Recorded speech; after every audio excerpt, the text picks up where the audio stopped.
Do you think, or if you make excuses for this murderer killing Charlie Kirk because of the words that he speaks, you are a threat to democracy. You are a threat to democracy. Fascists are the ones who kill people because of their speech and because they dissent. George R. R. Martin has a great quote in Game of Thrones that says, if you cut out a man's tongue, it doesn't prove him a liar. It proves to the world that you are afraid of what they had to say. This is exactly what happened with Charlie Kirk.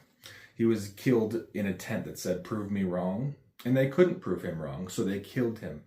They shot him with a 30-06 through the neck, and he instantly lost pints of blood for all millions and millions of people to see live online and for probably years to come. And guess what? People are laughing and making fun of him. If you are one of those people, you are too far gone.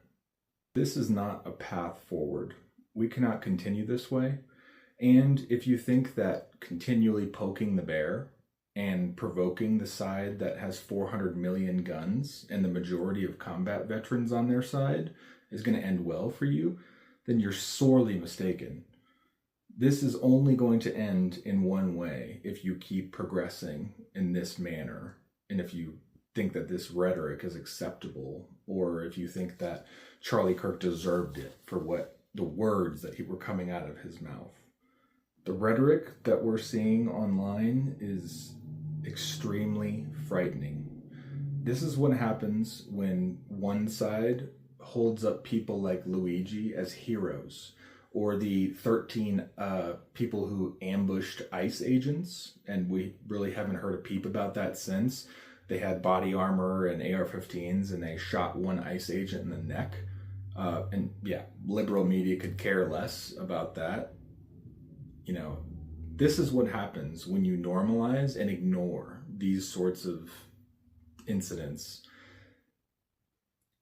What we saw a couple days ago was the accumulation of rhetoric, and the more and more that you other people by labeling them as fascists or Nazis or whatever it may be, then you can just excuse violence on other people. Do you think that makes you the better person? Do you think that makes you have the moral high ground if you can commit atrocities and commit violence on other people because of the words that they speak? Do you think you're going to win elections with this rhetoric?